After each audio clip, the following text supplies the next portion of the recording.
Hey YouTube, how's it going today? A little too windy out here today to get the camera outside, so we're gonna do this from the inside so you can at least hear something. I hope everybody's doing good.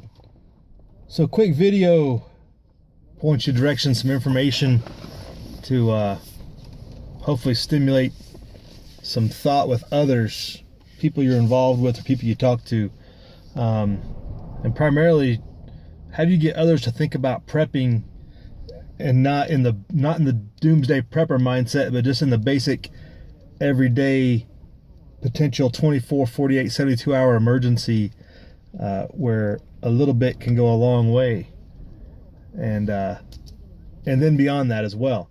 But first, there was a story this morning out of Salem, Oregon. It was on the Yahoo this morning, put it on the G+. Fuzz T Fork did a video on it, talking about it as well.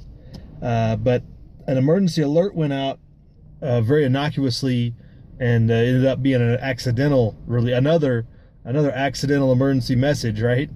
But everybody in the town freaked out. Call centers were overloaded, the 911 system was overloaded, etc., etc. But the biggest thing on the prepping side, store shelves are cleaned out in hours. Cleaned out. There's a picture of it. What's funny is people went after the essentials, and the beer aisle was left full. The beer aisle was full. I figured you'd fill up the beer, might as well stock up on beer while you're at it.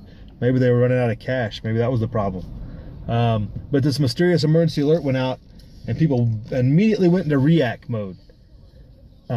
It's almost like people know that there's only maximum 3 days of food and supplies in their town, and they know they have to go stock up immediately if they're haven't already done so. Very ominous might not be the right word, but very telling that it's getting to that point when people have any sort of warning. It's just like when you get that snowstorm coming in the wintertime, big snowstorm. Depending on where you're at, it's different levels of snowstorm cause that level of panic, but it always happens eventually at some level where once they realize the snowstorm is so big, whether it's a blizzard in the northeast or a couple inches in the south, store shelves get cleaned out. Bread, milk, everything, or large majority of any type of perishable plus, right? So people aren't still to this day, after all these years of government efforts, you hear all these government commercials, have a 72-hour kit, FEMA puts messaging out and advertisements. People still aren't doing it. And if you know people like that, that story is a prime example of, hey, get your minimum in the house rotating, and so that you don't have to rush out to the store and be a potential casualty just trying to get to the store. Just going through the store can be hazardous in that type of environment. A little less if it's bad weather and you're having to traverse, bad roads or something, but the criminal element and everything else that could be happening if there's a perceived breakdown in social order, traversing that first 24 hours could get very hazardous when people have high target environment and high opportunity for success. Criminals can have easy prey in situations like that. You don't want to get in the middle of that. Even if you are able to defend yourself, it can still become a bad situation.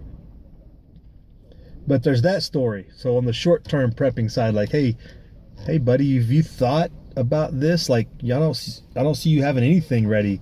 You'd have to go to the store just like them and clean the shelves out, and you'd be stuck if you can even get there in time. Maybe you're at work or working a construction site. Maybe you don't even get the alert because you don't have a cell phone. You're out of cell phone range because I guess it was one of those cell phone alert deals. What then, right? What then? But also another example, it was a good video this weekend by Hooples. I always say his name wrong. Hooples Cat. His full name is Hooples Cat Emergency Preparedness Lifestyle is the full channel name. But he had a really good video this weekend about the year of 1816 in the summer, or the winter that never ended, the year with no summer. He goes back and talks about one of the largest volcanic explosions ever recorded at what's the name of that mountain? Mount Tambora down in Indonesia that year, and how the soot and dust and everything encircled the earth and caused this basically year with no summer, and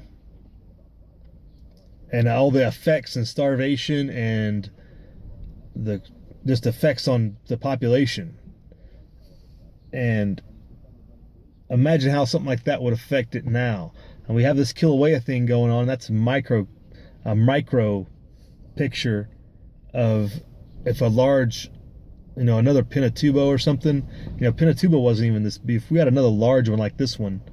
And he's got the graphs in that video. He's got a picture of just the example of how many metric feet or tons of material was released into the atmosphere to cause that type of climate effect. But